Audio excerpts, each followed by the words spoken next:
ويسر واحلل عقدة من لساني يفقهوا قولي واجعل لي وزيرا من أهلي أعوذ بالله من الشيطان الرجيم بسم الله الرحمن الرحيم آواز والسابقون الأولون من المهاجرين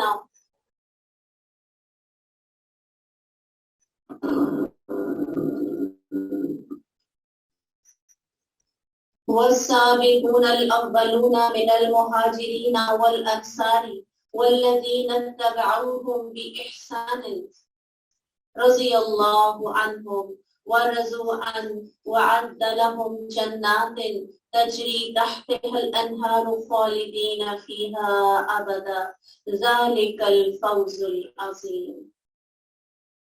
اور مہاجرین اور انصار میں سے سبقت کرنے والے سب سے پہلے لوگ اور وہ لوگ جو نیکی کے ساتھ ان کے پیچھے آئے. اب آپ دیکھیں کہ کئی آیات ایسی گزری ہیں جس میں سبقت کرنے پہ زور دیا گیا ہے. ایک دفعہ رسول اللہ صلی اللہ علیہ وسلم نے فرمایا 70,000 لوگ جنت میں بلا حساب کتاب جائیں گے. تو وہاں پہ عکاشہ بن نون بیٹھے تھے، صحابی تھے. انہوں نے کہا یا رسول اللہ صلی اللہ علیہ وسلم مجھے ان میں شامل کر لیجئے. رسول اللہ صلی اللہ علیہ وسلم نے کہا آپ شامل ہیں. ایک اور صحابی اٹھ کے کھڑے ہوئے، کہا یا رسول اللہ صلی اللہ علیہ وسلم مجھے بھی شامل کر لیجئے. رسول اللہ صلی اللہ علیہ وسلم نے فرمایا عکاشہ آپ پر سبقت لے گیا. تو چند لمحوں سے بھی کیا ہوتا ہے، سبقت ثابت ہو جاتی ہے. اس طرح تو پھر سب بھی کہہ دیتے ہے نا. اصل بات کیا ہے کہ سنا اور فوراً عمل کیا. اللہ سبحانہ تعالیٰ یہ چاہتے ہیں. اللہ سبحانہ تعالیٰ کیا کہتے ہیں، مہاجرین انصار میں سے جو سبقت کرنے والے لوگ ہیں اور جو نیکی کے بعد ان کے پیچھے آئے، جنہوں نے بعد میں اسلام قبول کیا اور لیکن یہ وہ بھی دین کی خاطر کھڑے ہو گئے. سبحان اللہ. اللہ تعالیٰ کیا کہتے ہیں، اللہ ان سے راضی ہو گیا. ہمارے کان یہ سننے کے لیے ترستے ہیں نا، اور جب تک ہمارے پاس فرشتے نہیں آئیں گے ہمیں نہیں پتا چلے گا کہ ہم اپنے رب کو منا سکے ہیں کہ نہیں. کتنے خوش قسمت تھے صحابہ کرام کہ جن کے لیے اللہ سبحانہ تعالیٰ نے قرآن میں نازل کر دیا اور وہ اس کو پڑھتے بھی ہوں گے، پڑھاتے بھی ہوں گے، اور ان کے دل کی خوشی کا کیا عالم ہوگا. اللہ ان سے راضی ہو گیا اور وہ اس سے راضی ہو گئے، اور اس نے ان کے لیے ایسے باغات تیار کیے ہیں جن کے نیچے نہریں بہتی ہیں، ان میں ہمیشہ رہنے والے ہیں. یہی بہت بڑی کامیابی ہے. عبد الرحمن بن عوف کے بارے میں آتا ہے کہ جنت ان کا اشتیاق رکھتی ہے، یعنی کہ شوق رکھتی ہے کہ وہ جنت میں آئیں. اس موقع پر غزوہ تبوک کے موقع پر 48,000 لائے تھے اور اتنے ہی پیچھے بھی چھوڑ آئے تھے. رسول اللہ صلی اللہ علیہ وسلم کی دعا ان کو لگی تھی. رسول اللہ صلی اللہ علیہ وسلم نے برکت کی دعا دی تھی. تو کہنے کا مقصد یہ ہے کہ یہ بالکل خالی ہاتھ آئے تھے، اور انہی کو آپ جانتے ہیں کہ ایک صحابی نے کہا تھا، حضرت رابعہ کر کے نام تھا ان کا، انہوں نے کہا تھا کہ میرے پاس یہ کاروبار ہے، یہ میرا مالات ہے، آدھی لے لیں. تو انہوں نے کیا کہا تھا کہ نہیں، آپ مجھے بازار کا راستہ بتا دیں، میری 2 بیویاں ہیں، ان میں سے ایک لے لیں. تو یہ وہ ہے عبد الرحمن بن عوف. اللہ پہ توکل کیا تو اللہ تعالیٰ نے دنیا میں اتنا ان کو مال دیا کہ ان کے مرنے کے بعد ان کی بیویوں کو جو سونا ملا تھا وہ کلہاڑیوں سے کاٹا گیا تھا. اور اللہ کی راہ میں بھی ایک دفعہ 700 اونٹیاں مدینے میں آ رہی ہیں، اور ایک جس طرح زمین تھرتھرانے نہیں لگ جاتی. تو حضرت عائشہ نے کہا کہ آج کیا معاملہ ہے، تھرتھراہٹ کیا ہے. کہا کہ آج عبد الرحمن بن عوف کی اس سے اناج سے بھری کہہ پڑا ہوا تھا، اناج سے لدی ہوئی 700 اونٹیاں آ رہی ہیں جو انہوں نے اللہ کی راہ میں دی ہیں. تو جنت اشتیاق رکھتی ہے عبد الرحمن بن عوف کی ملاقات کا کہ وہ میرے اندر آئیں. اور ان لوگوں میں سے جو تمہارے ارد گرد بدیوں میں سے ہیں، کچھ منافق ہیں، کچھ اہل مدینہ میں سے ہیں جو نفاق پر گئے ہیں، تو انہیں نہیں جانتا ہم ہی انہیں جانتے ہیں، ان قریب ہم انہیں دوبارہ عذاب دیں گے، پھر وہ بہت بڑے عذاب کی طرف لوٹائے جائیں گے۔ تو یہ ان قریب 2 دفعہ عذاب کا کیا مطلب؟ دنیا میں رسوائی بھی ملے گی، دنیا بھی ان کے ہاتھ سے جائے گی، اور موت کے جب رشتے آئیں گے اس وقت بھی ان کو مار پڑے گی، اور اس کے علاوہ قبروں میں بھی آئے جائیں گے، اور پھر خدائے کس طرف جائیں گے؟ دون الی عذاب عظیم، جہنم کے عذاب کی طرف لوٹائے جائیں گے۔ اور کچھ دوسرے ہیں، وآخرون اعترفوا بهم عملا صالحا وآخر سیئا، کچھ دوسرے ہیں جنہوں نے اپنے گناہوں کا اقرار کیا۔ انسان ہے، غلطیاں ہو جاتی ہیں، اور آپ دیکھیں کہ اللہ سبحانہ تعالیٰ کو توبہ کتنی عظیم ہے، اللہ تعالیٰ نے اس سورت کا نام بھی توبہ رکھ دیا، اور اس میں کئی لوگوں کی توبہ کا ذکر ہے۔ اب یہاں پر کچھ اور ہیں جنہوں نے کون سے عمل کیے؟ ملے جلے، انہوں نے کچھ عمل نیک اور کچھ دوسرے برے کیے ہیں۔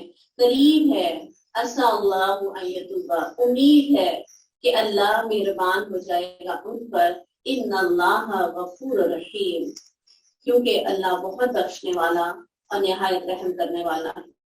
یہ کتنے لوگ تھے؟ ابو لبابہ کے علاوہ 6 لوگ تھے، ٹوٹل یہ 7 لوگ تھے۔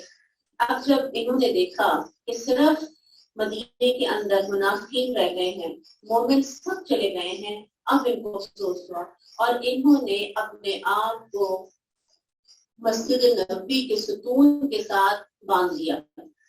رسول اللہ صلی اللہ علیہ وسلم جب واپس آئے، رسول اللہ صلی اللہ علیہ وسلم نے ان کی طرف دیکھا، خاموشی اختیار کی، صحابہ کرام نے دیکھا، خاموشی اختیار کی، اور اللہ کے حکم کا انتظار کیا۔ کتنے دن رہ سکتے تھے اس حالت میں؟ نماز کے لیے اپنے آپ کو کھولتے، نماز ادا کرتے، اور اس کے بعد پھر اپنے آپ کو باندھ لیتے۔ کھانا پینا سب کچھ بند تھا۔ آخر کتنے دن اس کے بعد بے ہوش ہو کے جب گرے ہیں، آپ دیکھیں کس طریقے سے توبہ قبول ہوئی، لیکن یہ توبہ بھی قبول ہو جانا ان کے لیے بہت بڑی خوش قسمتی بن گئی۔ خذ من اموالہم صدقۃ، ان کے مالوں سے صدقہ لیں اور اس کے ساتھ انہیں پاک کریں۔ اب جب انہوں نے مال دیے تو رسول اللہ صلی اللہ علیہ وسلم نے انکار کر دیا۔ جب یہ قرآن کی آیت نازل ہوئی تو رسول اللہ صلی اللہ علیہ وسلم نے پھر ان سے صدقہ لیا، اور انہیں صاف کرے گا، اور ان کے لیے دعا کر، وصلی علیہم، کہ نبی ان کے لیے۔ اس سے ہمیں دعا کی اہمیت کا پتہ چلتا ہے، اور رسول اللہ صلی اللہ علیہ وسلم کی دعا کا پتہ چلتا ہے کہ اللہ سبحانہ تعالیٰ کو رسول اللہ صلی اللہ علیہ وسلم کی دعا کتنی عزیز ہے، اور صحابہ کرام کے دلوں کو کتنی تسکین ملے گی۔ ان صلاتک سکن لہم، اب یہ دعا ایک ایسی چیز ہے کہ جو بے لوث ہو کے دی جاتی ہے۔ اب رواج نہیں رہا، پہلے تو یہ ہوتا تھا کہ جو بزرگ ہوتے تھے اٹھتے بیٹھتے ہر ایک کو دعائیں دیا کرتے تھے، اور اب اس چیز کی شدید کمی محسوس ہوتی ہے۔ حالانکہ یہ عدالت بھی بہت عزیز ہے، اور ہمارے نبی کریم صلی اللہ علیہ وسلم کی سنت بھی ہے۔ غزوہ تبوک کے موقع پر صحابہ کرام کہتے ہیں کہ جب بھی کوئی مال لے کر آتا تھا تو رسول اللہ صلی اللہ علیہ وسلم اس کو دعا دیتے تھے، اس کے مال کی برکت میں، اس کے اولاد کے لیے دعا کرتے تھے۔ تو کوئی بھی نیکی کا کام کریں تو اپنے جو بھی ہمارے ساتھ ہیں، ہمارے بچے ہیں، ہمارے ارد گرد جتنے بھی رشتہ دار ہیں، جب بھی کوئی بھی دل خوش کریں، کوئی نیکی کا کام کریں تو ہمیشہ برکت کی دعا دیں۔ اگر عربی کی دعائیں نہیں بھی اتنی آتی تو اردو میں دعا دیں۔ کیوں؟ ان صلاتک سکن لہم، اور جو ہمیں دعا دیتا ہے قدرتی طور پہ ہمیں اس پہ بڑا ہی پیار آتا ہے۔ واللہ السمیع العلیم، اور اللہ سب کچھ سننے والا اور سب کچھ جاننے والا ہے۔ اب جس طرح یہاں پر آیا نا کہ گناہ کیے تھے، ساتھ میں نیکیاں بھی تھیں، تو اللہ سبحانہ تعالیٰ نے آخر کار ان کے گناہ معاف کر دیے۔ تو یہ قیامت تک کے لیے یہ قرآن کی آیت۔ رسول اللہ صلی اللہ علیہ وسلم نے ایک بخاری کی روایت ہمیں ملتی ہے کہ فرمایا، آج رات وہ آنے والے میرے پاس آئے، انہوں نے مجھے اٹھایا، پھر مجھے ایک ایسے شہر لے گئے جو سونے اور چاندی کی اینٹوں سے بنایا گیا تھا۔ وہاں میں نے کچھ لوگوں کو دیکھا جن کا نصف بدن سب سے زیادہ خوبصورت شخص کی طرح تھا جو تم دیکھنے والے ہو، اور نصف اس بدصورت ترین شخص کی طرح تھا جو تم دیکھنے والے ہو۔ دونوں فرشتوں نے ان لوگوں سے کہا، اس نہر میں داخل ہو جاؤ۔ وہ اس میں داخل ہو گئے، پھر ہماری طرف واپس آئے تو ان سے وہ بدصورتی جا چکی تھی اور وہ بہترین صورت میں بدل چکے تھے۔ وہ دونوں فرشتوں نے مجھ سے کہا کہ جنت عدن ہے اور یہ آپ کا گھر ہے۔ دونوں نے کہا کہ وہ لوگ جن کا نصف حصہ خوبصورت اور نصف بدصورت تھا، تو یہ وہ لوگ ہیں جنہوں نے نیک عمل کیے اور ان کے ساتھ برے عمل بھی ملا لیے، تو اللہ تعالیٰ سے درگزر فرما دیا۔ تو اس سے کیا پتہ چلتا ہے کہ اگر ہم کوئی گناہ کرتے ہیں تو اپنا جسم جیسے بدصورت بنا لیتے ہیں۔ اگر یہ ہم ذہن رکھیں نا تو ایک دم سے انسان چونک جاتا ہے کہ ہے یہ اتنا، یہ چھوٹے چھوٹے جو گناہ ہیں جن کی میں اہمیت ہی نہیں دے رہی، یہ اتنے بڑے ہو جائیں گے۔ حضرت عائشہ عنہا نے فرمایا تھا کہ کسی بھی گناہ کو چھوٹا مت سمجھو، چھوٹے چھوٹے کنکر مل کر بھی ایک بڑا الاؤ پیار کر دیتے ہیں جو انسان کو جلانے کے لیے کافی ہوگا۔ اور یہ اللہ سبحانہ تعالیٰ نے رمضان ہمیں اپنی بخشش کرانے کا بہترین وقت دیا ہے کہ سب سے زیادہ جو فکر ہونی چاہیے وہ ہمیں کیا ہونی چاہیے کہ ہم اپنے پچھلے سارے گناہ معاف کروا لیں اور آئندہ سے رکنے کی کوشش کریں، اللہ سے دعا بھی کریں۔ أَلَمْ يَعْلَمُوا أَنَّ اللَّهَ هُوَ يَقْبَلُ التَّوْبَةَ عَنْ عِبَادِهِ۔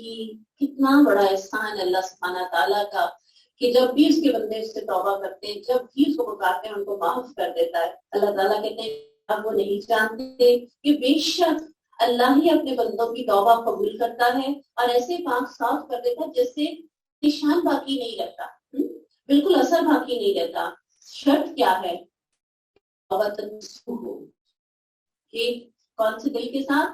خالص دل کے ساتھ اور عہد کے ساتھ کہ اللہ میں دوبارہ یہ کام نہیں کرتی ہوں تو اس کے میرے نام اعمال سے مٹا دے، تو اللہ سبحانہ تعالیٰ نام اعمال سے مٹا دیتے ہیں، توبہ قبول کرتا ہے اور صدقے دیتا ہے۔ اور یہ کہ بے شک اللہ ہی ہے جو بہت زیادہ توبہ قبول کرنے والا، نہایت رحم کرنے والا۔ تو حقیقت ہے کہ دنیا میں سب سے زیادہ توبہ قبول کرنے والا، معافی دینے والا کون ہے؟ وہ اللہ سبحانہ تعالیٰ ہی ہے۔ کوئی انسان کسی کو معاف نہیں کر سکتا۔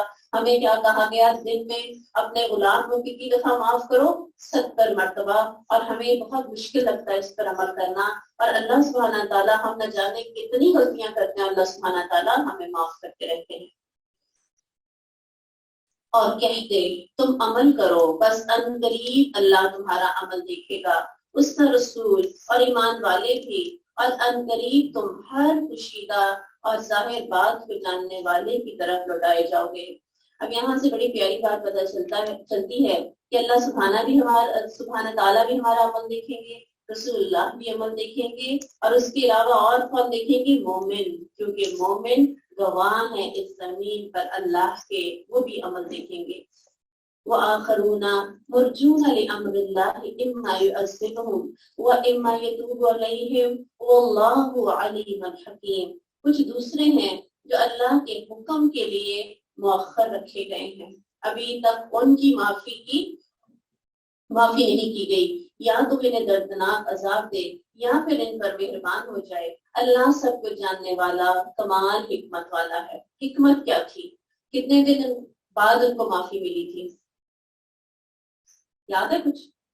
پہلے 40 دن، پھر 10 دن اور 50 دن، اور غزوہ تبوک جو تھا وہ بھی 50 دن کا تھا، پورے 50 دن کا۔ ان کی معافی جو ہوئی تھی، یہ جو پہلے والا گروپ تھا 7 لوگوں کا، ان لوگوں نے تو اپنے آپ پر بہت سختی کی نا، یہ تو بالکل بھوکے پیاسے رہے، اور اس سے زیادہ اگر یہ ان کو نہ معاف کیا جاتا شاید مر ہی جاتے، تو اس لیے ان کو معافی پہلے دے دی گئی اور دوسرے جو ہیں ان کو مؤخر کیا گیا۔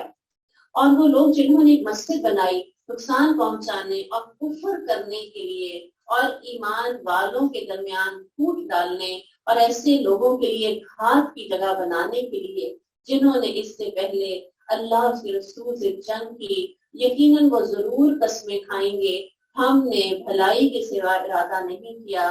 اللہ شہادت دیتا ہے کہ بے شک وہ یقیناً جھوٹے ہیں۔ اب دیکھیں کہ ابو عامر راہب جو تھا، فاسق تھا، عیسائی تھا، یہ کس کا والد تھا؟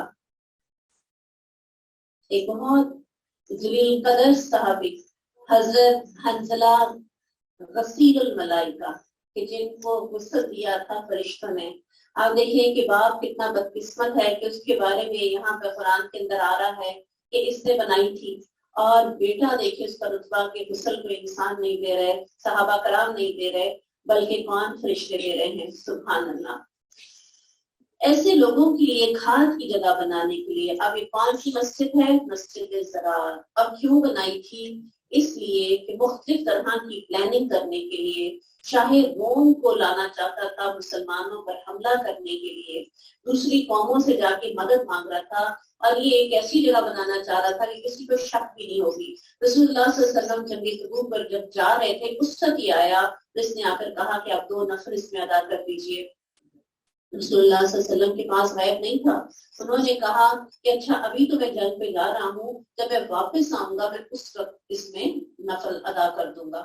اب یہ ہے کہ رسول اللہ صلی اللہ علیہ وسلم جب جنگ سے واپس آ رہے ہیں تو راستے میں ہی جبریل امین آئے اور انہوں نے آ کر بتایا کہ اس مقصد کے لیے بنائی گئی تھی، اور اس کے بعد بہت سخت آیات ہیں جو اللہ سبحانہ تعالیٰ نے حضرت جبریل امین کے ذریعے نازل فرمائی۔ اور وہ قسمیں کھائیں گے ہم نے بھلائی کے سوا ارادہ نہیں کیا، اور اللہ شہادت دیتا ہے بے شک وہ یقیناً جھوٹے ہیں، اس میں کبھی کھڑے نہ ہونا، لا تقم فیہ ابدا، کبھی بھی ایسی جگہ کھڑے نہیں ہونا۔ لمسجد اسس علی التقوی من اول یوم احق ان تقوم فیہ، یقیناً وہ مسجد جس کی بنیاد پہلے دن سے تقوی پہ رکھی گئی تھی، زیادہ حقدار ہے کہ آپ اس میں کھڑے ہوں۔ اب اس کے بارے میں ہمیں بہت سی احادیث ملتی ہیں۔ ایک مرتبہ رسول اللہ صلی اللہ علیہ وسلم نے فرمایا، عبداللہ بن عمر بیان کرتے ہیں کہ رسول اللہ صلی اللہ علیہ وسلم ہر ہفتے کے دن مسجد قباء میں سوار ہو کر یہ پیدل آیا کرتے تھے اور اس میں 2 رکعتیں پڑھا کرتے تھے۔ اور اسی طرح ایک مرتبہ اختلاف ہو گیا تھا 2 لوگوں کا، اور ایک نے کہا کہ مسجد نبوی ہے اور دوسرے نے کہا مسجد قباء ہے، تو رسول اللہ صلی اللہ علیہ وسلم نے فرمایا تھا مسجد نبوی ہے۔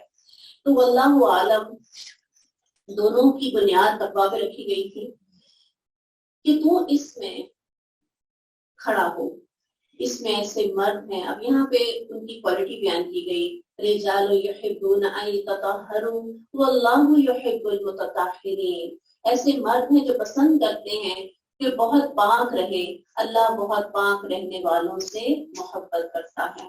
یعنی ظاہری صرف طہارت نہیں بلکہ کیا ہے، دل کی طہارت، اندرونی طور پہ ظاہری طہارت بھی اس میں بھی آتی ہے۔ لیکن جیسے یہاں پہ کہا گیا نا کہ اس کی بنیاد تقویٰ پہ رکھی گئی ہے، تو اس سے کیا پتہ چلتا ہے کہ چاہے بلڈنگ کتنی ہی خوبصورت ہو، عمارت کتنی ہی خوبصورت ہو، اس کی ذرہ بھر بھی اہمیت نہیں ہوگی۔ اور اسی طرح آپ دیکھیں کہ الگ الگ ہمارے ہاں مسجدیں بن جاتی ہیں، الگ الگ 4 فرقے ہیں 4 اماموں کے، تو ایسا بہت وقت ایسا ہوتا رہا کہ خانہ کعبہ میں بھی 4 مختلف اماموں کے پیچھے نماز ادا کی جاتی تھی۔ یہ عبدالعزیز نے آ کر بھی اس کام کو ختم کیا تھا کہ ایک امام کے پیچھے سب، چاہے کوئی شافعی ہے، چاہے کوئی حنبلی ہے، چاہے کوئی حنفی ہے، سب ایک امام کے پیچھے نماز ادا کریں گے۔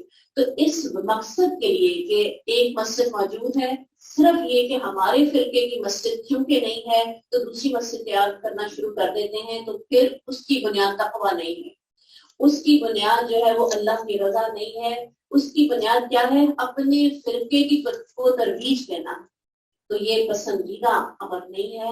ہاں اگر ضرورت ہے، ایک مسجد موجود ہے، کچھ فاصلے پر جا کے بنانے کی ضرورت ہے، لوگ زیادہ ہو جاتے ہیں، پھر مسجد بنائی جائے، لیکن ہمارے ہاں ہمیشہ کہہ دیا جاتا ہے یہ کس کی ہے، یہ اہل حدیث کی ہے اور یہ سنیوں کی مسجد ہے۔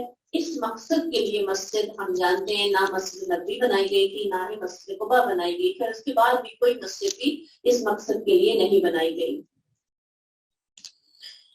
باقی یہ ہے کہ اگر کوئی ایسی شرکیہ بات اگر کسی مسجد میں لکھی ہوئی بھی ہو یا کوئی ایسا وہاں پہ کام کیا بھی جا رہا ہے، تو بھی نماز ہم ادا کر سکتے ہیں، نماز نہیں چھوڑ سکتے۔ جیسے کہ رسول اللہ صلی اللہ علیہ وسلم جب 360 بت پڑے ہوئے تھے خانہ کعبہ کے، تب بھی وہاں پہ عبادت کر لیا کرتے تھے، ان کو نہیں پکارتے تھے۔ لیکن یہ کہ اگر ہمیں مثال کے طور پہ اگر اہل سنت یا اہل حدیث ہمارا دماغ یا کہہ لیں کہ ہم کسی اور فرقے سے بلانگ کرتے ہیں، تو اگر ہمیں وہاں پہ مسجد کوئی نہیں مل رہی تو کیا کریں، وہاں پہ جا کے آرام سے نماز ادا کریں، انشاءاللہ تعالی نماز قبول ہو جائے گی۔ بعض اوقات ایسا ہوتا ہے بہت پرانی مسجدیں، کچھ پتہ ہی نہیں کہ کس نے بنائی ہے، کیا وہاں پہ نماز ادا نہیں، ہمارے لیے پوری زمین کو مسجد بنا دیا گیا، اس امت کے لیے پوری زمین کو، اس لیے کوئی بہانہ نہیں چل سکتا۔ اللہ سبحانہ تعالیٰ کہتے ہیں کیا وہ شخص جس نے اپنی عمارت کی بنیاد اللہ کے خوف اور اس کی خوشنودی پر رکھی ہے بہتر ہے، یا وہ جس نے اپنی عمارت کی بنیاد کھوکھلے طوطے کے کنارے پر رکھی ہے؟ بالکل نرم مٹی کا ایک طوطا ہو تو کتنی جلدی گر جاتا ہے نا. بس وہ اسے لے کر جہنم کی آگ میں گر گیا. اللہ ظالم لوگوں کو ہدایت نہیں دیتا.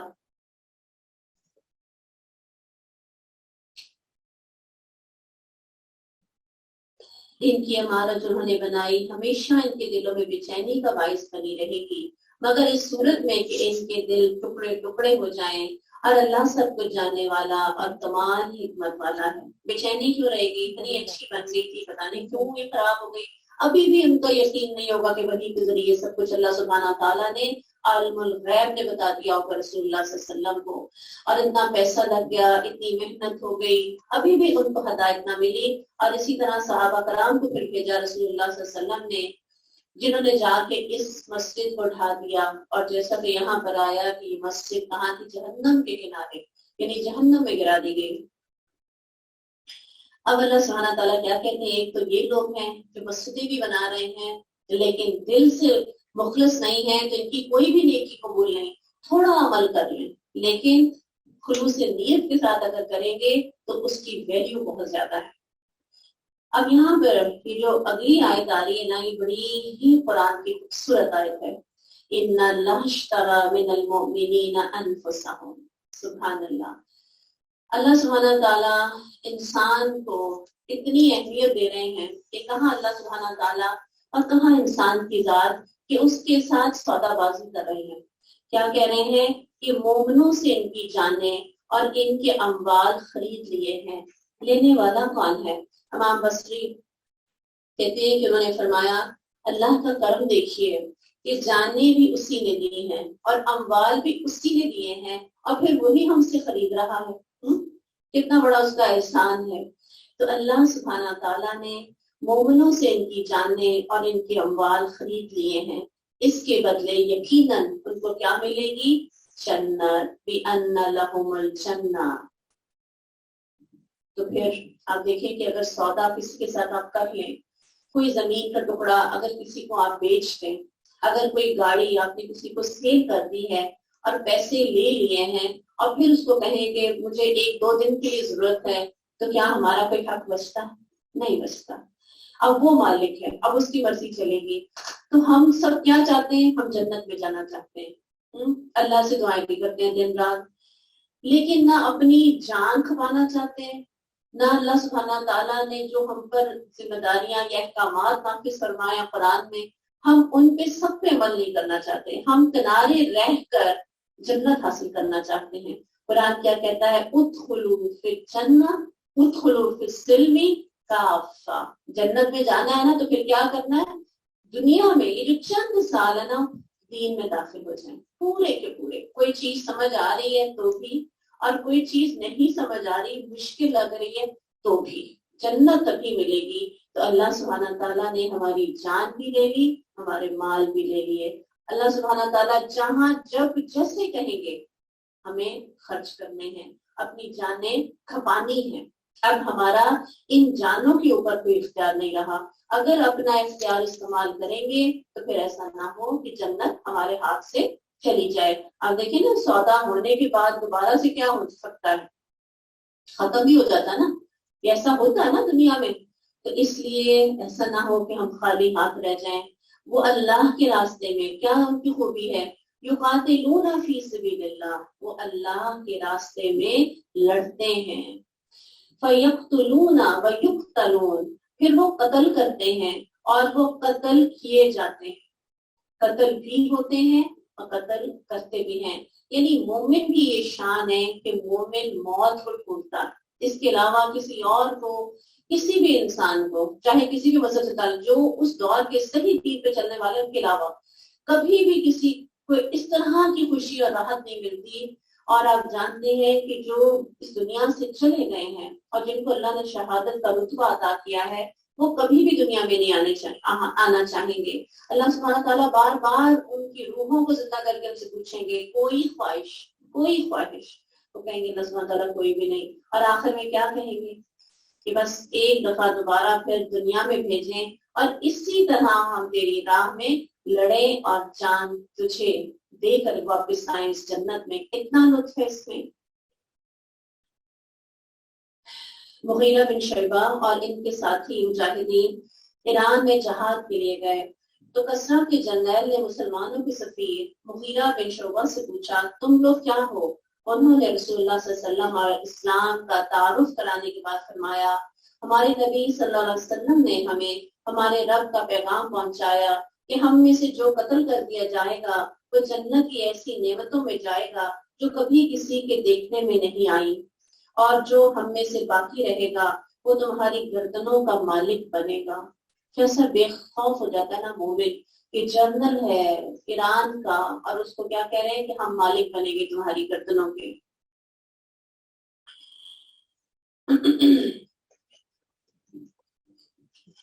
آپ دیکھیں کہ جنت کا سودا جو ہے نا یہ بہت مہنگا ہے، چھوٹی چھوٹی کوششوں سے نہیں ملنے والا.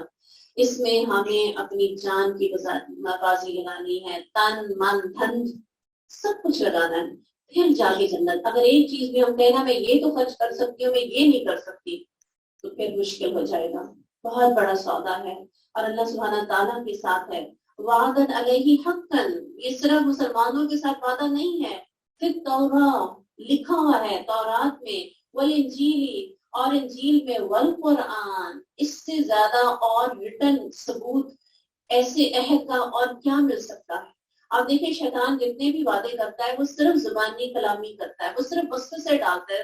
باقاعدہ طور پہ ہم میں سے کسی نے شیطان کو اپنے سامنے دیکھا بھی نہیں ہے، صرف ایک دل میں آ کے وسوسہ ڈالتا ہے، کوئی طاقت نہیں ہے اس کے پاس اگر دیکھا جائے.